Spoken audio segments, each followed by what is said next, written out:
Varicose వ్యాధితో బాధపడుతున్నారంట. తక్కువ ఖర్చుతో ట్రీట్మెంట్ కావాలి అనుకుంటే ఎవిస్ హాస్పిటల్ని సంప్రదించండి.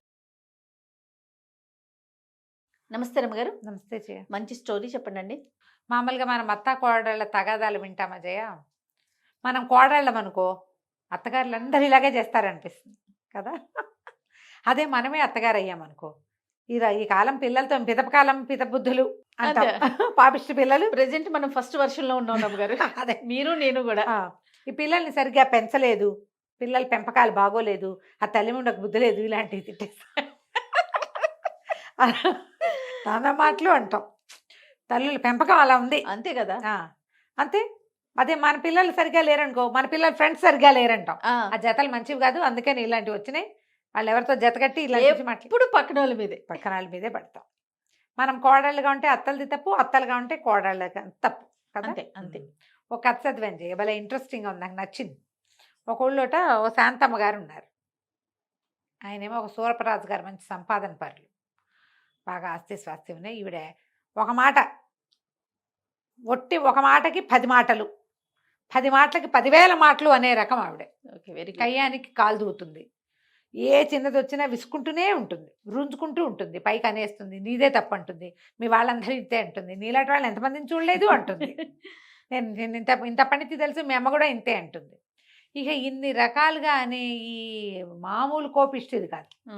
ఇలా ఉంటే వాళ్ళని ఆపలేక మొగుళ్ళు ఊరుకుంటారు, పిల్లలు నోరు మూసుకూరుకుంటారు చెయ్య, వదిలేస్తారు కదా. ఇక వాళ్ళు భరించలేక, వాళ్ళ నస భరించలేక వదిలేస్తే పోతుంది. ఆమె పొట్లాట పడిపోతారు రమ్మగారు, ఇలాంటి వాళ్ళు పడిపోతారు. ఇలాగే జరుగుతుంది. ఎంతమంది ఉన్నారమ్మా ఇట్లా. అవునండి, ఎంతమందో. ఎక్కడికో వెళ్ళాం జయ, ఇప్పుడు చెప్తా.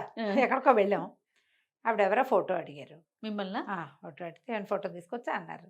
వద్దమ్మా దేవాలయం, మీరు ఇచ్చేదేంటి, మేమే తీసుకుంటాం. మీ ఫోటో ఆమె తీసేసుకుంటారా? వద్దండి, వాళ్ళు ఎవరికి ఇవ్వలేదు, మీరు కూడా తీయకండి అమ్మా. ఆయన దేవాలయంలో ఉన్నారట అంటే ఏం పర్వాలేదండి, పర్వాలేదంటారు. ఏం పర్వాలేదు ఏంటమ్మా, గుళ్ళో నాకు ఇష్టం లేదు, దేవాలయంలో నన్ను ఫోటోలు తీసుకోవటం ఏమిటి, నేను భరించలేను దాన్ని, బయటికి వెళ్ళాక తీసుకుందామని చెప్తాను చెయ్య చాలా మందికి నేను. కొంతమంది వెయిట్ చేస్తారు, కొంతమంది కోపం వస్తుంది, ఏమిటి ఇప్పుడు పోజు కొడుతోంది అనుకుంటారు, ఏమిటి నాకు అంత మాత్రం నియమం ఉండకూడదా అనుకుంటా నేను. నా బతుకు ఒక నియమం వద్దా, నాకు అలాగే అనిపిస్తుంది. వాళ్ళ సంగతి ఎట్లా, నాకు అవమానంగా ఉంటుంది. నన్ను ఇప్పుడు ఏ గౌరవంతో నువ్వు నన్ను ఫోటో అడిగావు, అది నువ్వు నిలబెట్టుకోవాలి, నన్ను కూడా నిలబెట్టుకొని ఇవ్వాలి కదా. మీకే నా సెల్ఫ్ ఎస్టీమ్, నాకేం ఉండదు, పాడు వాకు ఉంటుంది కదా. నవ్వొస్తుంటుంది. ఇవాళ ఎంతమంది శత్రువులు అయ్యారు నీకు అని అడుగుతారు మా వాళ్ళు. ఫోటో ఇవ్వకపోతే కుదరదు, అందరూ బయటకు వచ్చాక ఇస్తానమ్మా అని చెప్తా. కొంతమంది పాపం ఉండి ఫోటో కోసం ఆగామండి అని తీసుకుంటారు, ప్రేమిస్తారు వాళ్ళు. నన్ను విమర్శించడం వాళ్ళ ఉద్దేశం కాదు, నాకు యాటిట్యూడ్ అనిపిస్తే నువ్వు నన్ను, నీకు మంచి మాట చెప్పడం ఎందుకు, మంచి మాట చెప్పే వాళ్ళకు కూడా యాటిట్యూడ్. వీళ్ళే ఈ శాంతమ్మ గారు అనమాట. ఓకే, వాళ్ళే. అయితే ఈవిడ పోట్లాడేసేది, ఇక పుట్టింటి వాళ్ళని లేదు, అత్తింటి వాళ్ళని లేదు, కొడుకు పెళ్ళి వాళ్ళని లేదు, అందరు ఇదే గోల. సరే అందరు అనేవాళ్ళు, అమ్మో రేపు పొద్దున్న దీనికి కోడళ్ళు వస్తే ఉంటారు వాళ్ళు దాని సంగతి అనుకునేవాళ్ళు. ఇద్దరు కొడుకుల్లో పెద్ద పిల్లాడికి పెళ్లి చేశారు. పెద్దవాడి పెళ్ళాము మేనమావ కూతురు కాదు, మేనమావ కూతురు. ఈయన ఏమనుకున్నాడు, సొంత మేనగోడలు కమల పిల్లల్ని ముద్దుగా చూసుకుంటుంది, తన రక్తం కదా. చాలామంది పోట్లాట కోర్లు కూడా మేనగోడళ్ళు అనగానే మెత్తగా ఉంటారు కదా. ఎంత బాగా చూసినా కోడళ్ళకి చాలదనుకో, మేనగోడళ్ళైనా సరే కోడళ్ళకి సరిపోదు, మేనత్తే కదా అని అనిపించదు. తక్కువ మంది ఉంటారు మేనత్తే, మన మేనత్త మన అత్త, మనం వీడితో బాగా ఉండాలి అనుకునే వాళ్ళు 50% కూడా ఉండరు జయ. అక్కడ అత్తగారితనమే నడుస్తూ ఉంటుంది ఏం చేసినా సరే.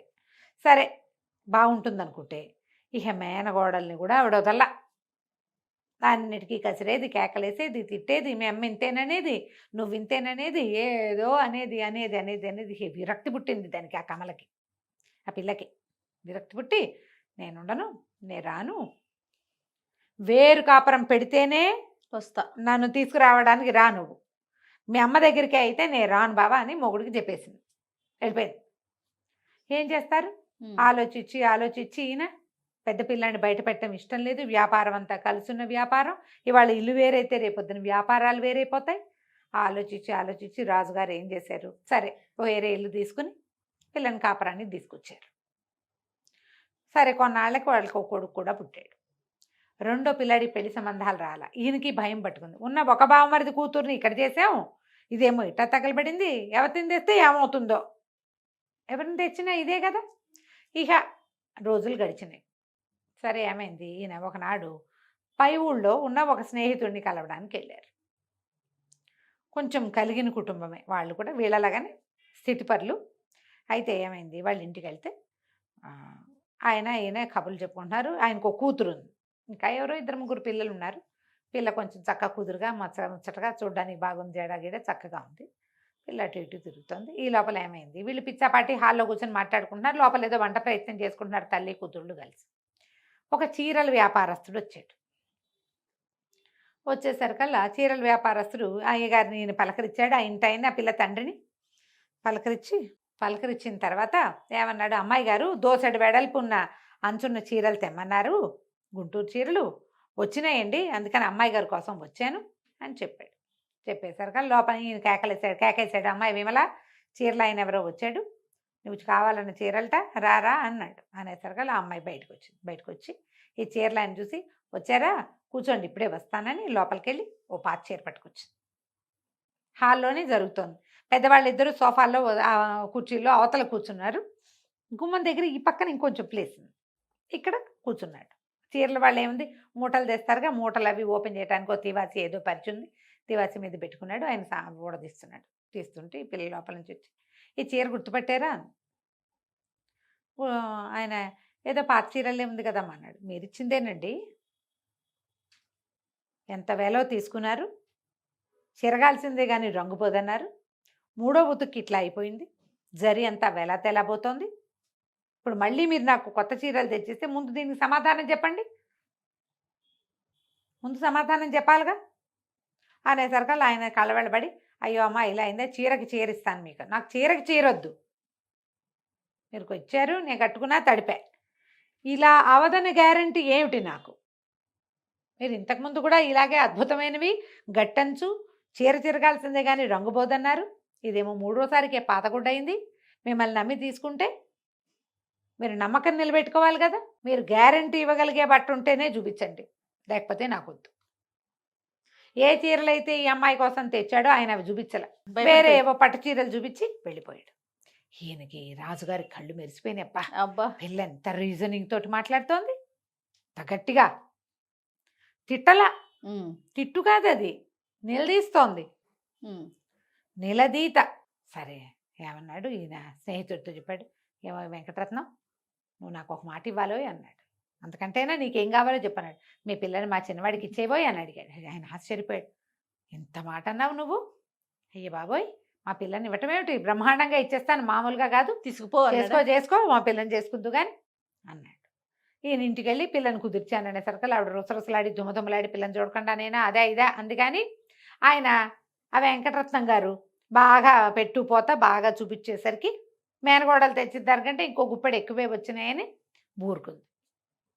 ఈయన ఏమనుకున్నాడు, కమల మెతకది, కొడుక్కి చెప్పాడు, మీ వదినేమో కమల మెతకది, మీ అమ్మకి సమాధానం చెప్పలేకపోయేది, మీ అమ్మ ఒకటేస్తే రెండేసి ఆవిడ తిట్టేది, ఈ పిల్ల మంచి రీజనింగ్ ఉన్న పిల్లరా, మీ అమ్మ నోరు కట్టు, గోల ఉండదు, నువ్వైనా మాతో కలిసి ఉందు కానీ, ఈ పిల్లలు లేని ఈ ఇల్లు ఏమి ఇల్లు, మనవాడు పుట్టాడు పిల్లాడు అక్కడ దోగాడుతున్నాడు, మన ఇల్లు ఏమి ఇటాగే బోసి ఇల్లుగా ఉంది, పెద్దవాళ్ళు అందరిస్తే పిల్లలు లేరు, నువ్వు వెళ్ళిపోతే మేమే మిగులుతాం, నాకు మనవాడి ముద్దు ముచ్చట్లు చూసుకోవాలని ఉంది అని కొడుకుని ఒప్పించాడు. కొడుకు కూడా ఓ పూట వచ్చి ఏ విమలని చూసి సరేనన్నాడు. సరేనంటే సరే వచ్చింది విమల. పిల్ల మంచి పనిమంతురాలు, పని వాళ్ళతో ఉండి పని చేయించగలదు, అవసరమైతే నడువంచి పని చేస్తుంది. ఏ 15 రోజులు 20 రోజులు ఊరుకుందో శాంతమ్మ గారు. ఆ తర్వాత 4 విసిరేది, పిల్ల కిక్కుమనేది కాదు, ఎంత సహనంగా ఉండేదో. అత్తగారు ఏమైనంటే తలొంచుకుపోయేదే కానీ తిరిగి సమాధానమే చెప్పల, ఆవిడ అరుపులే వినపడేవి, ఎందుకు మాట్లాడతారు అట్లా అనేది కాదు. రోజులు గడుస్తున్నాయి. ఈయనకి ఆ పెళ్ళం రంకెలు వేసేయటం, వరిచేయటం, కుక్కిన పోయిన పెనల్లే మాట్లాడవు, మూగి ముద్దలాగా మాట్లాడవు అని అంటాం భార్య వింటూ ఉండేవారు. పుట్టింది ఏంటి పిల్ల తెలివిగలది, మాటకి మాట అనగలదు, బోల్డంత రీజనింగ్ ఉంది, నిలదీసే సత్తా ఉన్న పిల్లని చేసుకుంటే ఇది ఇట్లా నోరు మూసుకుని తిట్లు తింటోందే. రేపు నాటికి ఎప్పుడో అప్పుడు కొడుక్కి విసుగుపుట్టినా దీనికి విసుగుపుట్టినా బయటికి వెళ్ళిపోతారు. మళ్ళీ ఒంటరి ఇల్లు సంప్రాప్తం అవుతుంది, పిల్లలు లేని ఇల్లు. ఏం చేయాలో తెలియలే. ఒకనాడు ఏమైంది, శాంతమ్మ గారు గుళ్ళో పురాణం ఉందని వినడానికి రోజు వెళ్తుంది. ఆయన ఏం చేశాడు, రోజు వెళ్తుంది, ఇవాళ కూడా వెళ్తుందని ఇంటికి వచ్చాడు దుకాణం నుంచి.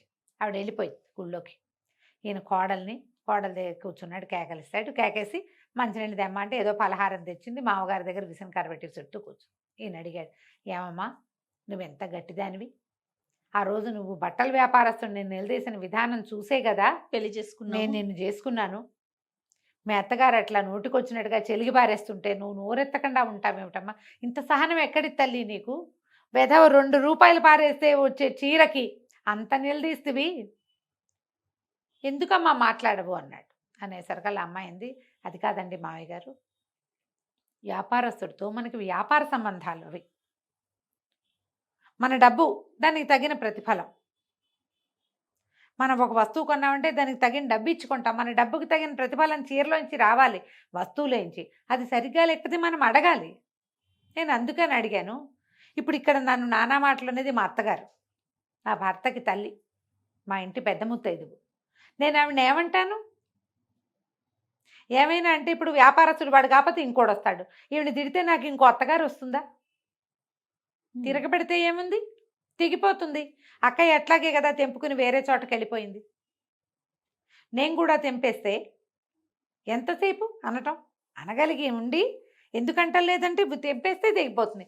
ఏదో 4 మాటలంటుంది పెద్దది, మా అమ్మ అయితే ఊరుకోనా నేను, అందుకనే ఊరుకుంటున్నా. ఏం చెప్పాలో తెలియలే ఆయనకి. సరేనమ్మా నీ ఓపిక, సహనమంతరాలివి. సరే భార్య వచ్చింది కాసేపటికి. వచ్చాక ఆవిడ లోపలికి వచ్చి కూర్చుంది కామ్గా. ఏమండి దగ్గరలో మంచి రోజు ఏముందండి అని. నాకేం తెలిసే, నీకంటే మంచి బాగా తెలుసా నాకు అంటే, కాదండి ఒక మంచి రోజు చెప్పు. ఇప్పుడు ఏం చేస్తావు నువ్వు, ఏ శుభకార్యం చేయబోతున్నావు, ఎవరిని తూర్పార పట్టడానికి ముహూర్తం కావాలి నీకు అని అడిగాడు. ఎవరితో తగాదా పెట్టుకోవడానికి ముహూర్తం కావాలంటే, కాదండి పెద్ద అబ్బాయిని కోడల్ని మనవడిని ఇంటికి తెచ్చుకుందాం మంచి రోజు చూసి అన్నాడు. అనేసరికి ఏమిటో నీకు ఇలాంటి బుద్ధి వచ్చింది అన్నాడు. ఏం చేయనండి, గుళ్ళోకి వెళ్ళా, ఇవాళ పురాణం లేదుట, ఇంటికి వస్తే వాకిట్లో కోడలు మీరు మాట్లాడుతున్న మాటలన్నీ వినపడుతున్నాయి, అక్కడే కూర్చొని విన్నాను, ఆలోచించుకున్నాను.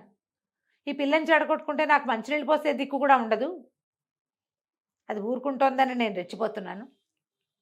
ఆ కాస్త తీరాక ఇంకేముంది అనేసరికి ఆయన మెచ్చుకున్నాడు. పని ఇది కదా కరెక్ట్గా సరైన ఆలోచన. కోడళ్ళ శాంతమే అత్తగారులకి ఒక్కొక్కసారి ఆహారం కింద ఉంటుంది.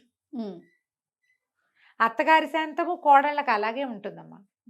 తెంపుకుంటే ఎంతసేపు, ఏ బంధమైనా తెంపేస్తే ఎట్లా పోని నువ్వు తెంపేస్తావు, అత్తగారు తెంపేస్తుంది అనుకుందాం, కోడలు తెంపడం గురించి కూడా మాట్లాడదాం. అత్తగారులు తెంపేస్తారు కోడళ్ళతోటి, చిచ్చిపో నా ఇంట్లో ఉండటానికి వీల్లేదు. అదేమో నీ కొడుక్కి పెళ్ళాము, నీ మనవలకి తల్లి, నీ ఇంటి దాన్ని సంపదని పంచుకునేది, ముందుకు తీసుకెళ్ళేది. ఎట్లా తెగిపోతుంది ఆ బంధం, తెగదు. పోనీ నువ్వు అత్తగారితో తెంపేస్తావు, కోడళ్ళు తెంపుతున్నారు కదా ఇప్పుడు ఈ కాలం అదే కదా, అత్తగారితో తెంపేస్తావు. అది నీ మొగుడేమో అత్తగారు కన్న కొడుకు, నీ పిల్లలేమో అత్తగారి మనవలు, నువ్వు అనుభవించేదేమో అత్తగారి వంతుకొచ్చిన ఆస్తి, నువ్వు పెట్టేదేమో ఇంటి పేరు అత్తగారింటి పేరే. నువ్వైతే మీ నాన్నింటి పేరు ఉంచుకోగలవు కానీ నీ పిల్లలకి మీ నాన్నింటి పేరు పెట్టలేవు కదా, పెట్టలేవుగా, మొగుడింటి పేరే పెట్టాలి. అంటే అది ఎవరిది, అత్తగారిది కదా. ఎక్కడ తెగుతుంది జయ ఇది, అస్సలు ఎందుకు ఆలోచించరో నాకు అప్పటికీ అర్థం కాదు. ఆవిడ నన్ను అలా అంది ఇలా అంది అంటారు. మీ అమ్మ అంటే మీరేం చేస్తారు, నీ కూతురు పోట్లాడితే నువ్వేం చేస్తావు, 2 ఆలోచించుకోండి. పెద్దవాళ్ళు ఇది నా కూతురు లాంటిదే, నేను ఎట్లా ఓ ఇంట్లో దీపం పెట్టడానికి వచ్చానో ఇది కూడా నా ఇంటికి అలాగే వచ్చింది అని ఆలోచించాలి. కోడళ్ళు ఈవిడే మా ఇంటికి కులదేవత, నా మొగుడికి తల్లి అని ఆలోచించుకోవాలి. ఒక్కోసారి ఆలోచించరు జయ, బ్రహ్మ రాక్షసులు అయిపోతారు మనుషులు. ఏ హక్కుల కోసం వాళ్ళు పోరాడతారో మనకు అర్థం కాదు. అవునండి, ఆ హక్కులు లభించాక ఇంకేముంది, అంతే కదా. లభించకపోయినా నువ్వు మనిషివే, లభించినా నువ్వు మనిషివే. తెంపేసుకుంటే తెంపేసిన వాళ్ళు అవుతాం అంతే కదా. ఇలా ఆలోచించి చూడండి. చాలా బాగుంది రమ్మగారు, స్టోరీ బాగుంది, మీరు చెప్పిన అనాలిసిస్ ఇంకా బాగుంది. నమస్తే అండి. నమస్తే జయ.